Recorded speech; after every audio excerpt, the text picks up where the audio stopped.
Hi, this is Shui with a review of the Adidas Harden Volume 5. The design is beautiful.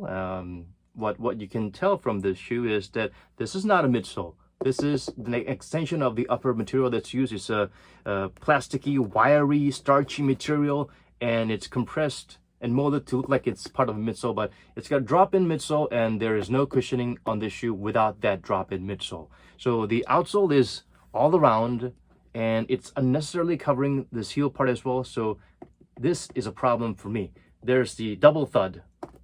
Not as bad as the Kobe 9s or some models, but it's still, they could have done something to make sure the ride is a little smoother here instead of having a 90-degree rigidity there.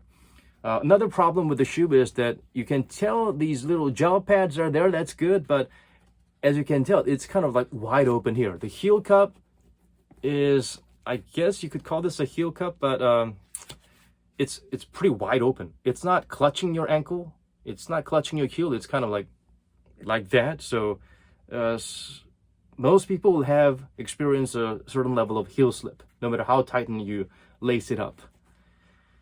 So yeah, that's a tragic step back for Adidas Adidas Harden series. So the fit itself, there's this huge space on top of the toe box, and this is not a very pliable, soft, leathery material. It's plasticky, so you're gonna have a lot of room here unless it fits your foot perfectly one-to-one. That is a problem. I wish they would extend the lace loop here or have some sort of a softer material on, like they have on the tongue, extending here so you can have a better fit. So if this doesn't fit you tight, the moment you slide your foot into it, you probably can't expect it to improve its lockdown by lacing up here. Fit itself, it's not terribly narrow. I would say go true to size. If you're a super narrow footer, you can even go down half a size. Overall, it's heavy, it's starchy, it's not breathable. The shoe weighs about more than 500 grams for a size 9.5, so that's on the heavy side. The outsole pattern is pretty much identical to the Step Back 2, and just a slight variation of the Harden 4 outsole pattern. This was okay, not spectacular. Depending on the material that's used, depending on the court you're stepping on, it had some slippage issues. So this will have similar issues and troubles. It's better than the Dame 5, 6, or 7, definitely, but it's not the kind of grippy, amazing Adidas traction that we've become accustomed to, like what we had in the Crazy Quicks.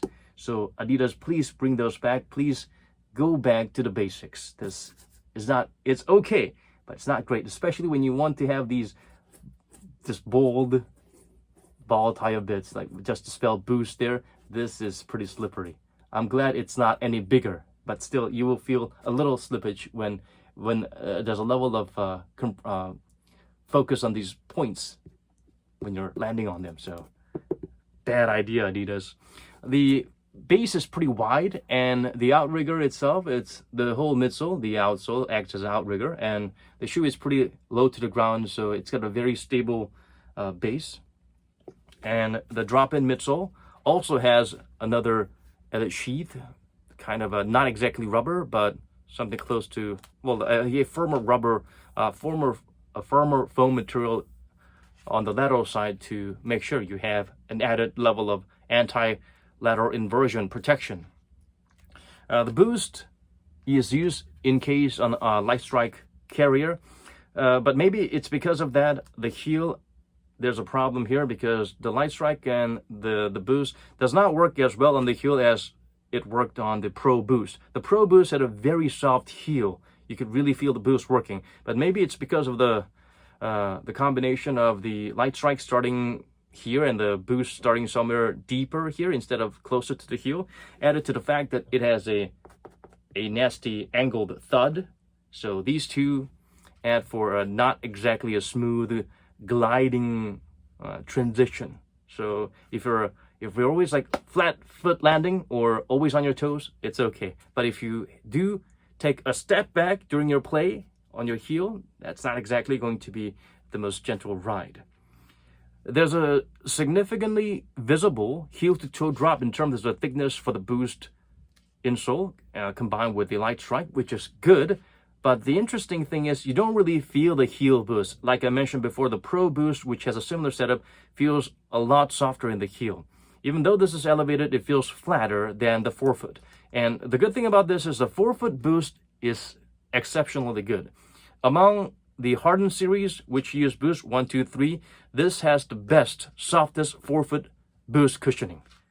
I don't know why they could not have made it a little bit better on the heel. So you will feel a little bit of a depression on the heel, compression or depression on the heel, and a little bit of elevation on the forefoot. So if you are always on your toes, this is a shoe for you. But if you are sometimes flat or you tend to step on your heel and you expect some level of cushioning and comfort in the heel, I would recommend something else. Even the Harden Force with just all plain light strike, it had a more balanced feeling in terms of the cushioning or shock absorption for the heel and the forefoot.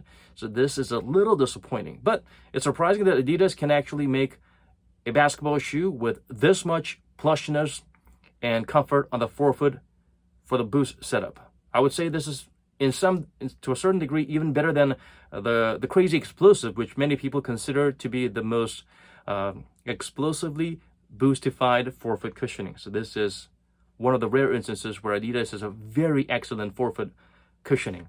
These little carpety, velvety coating actually helps.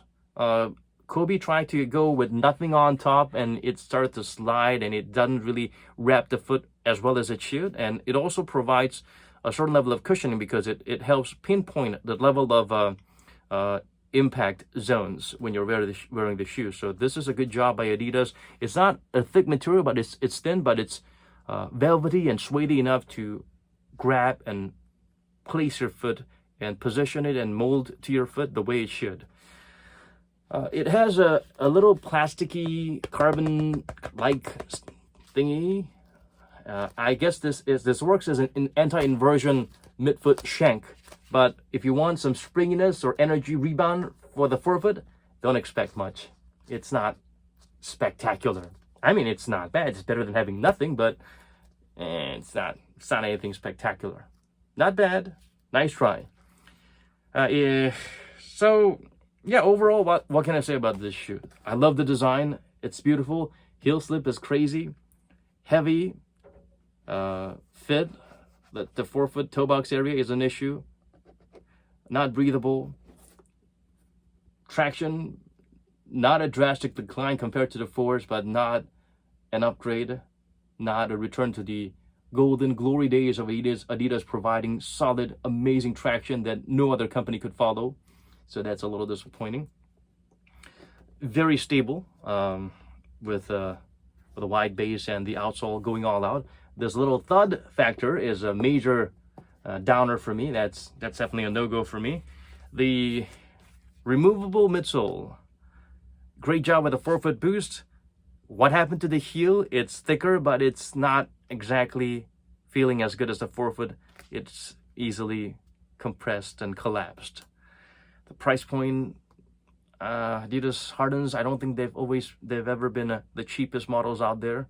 He is one of the prolific stars Adidas has. So yeah, nice try, but let's work on the traction. Let's work on balancing out the heel cushioning next time.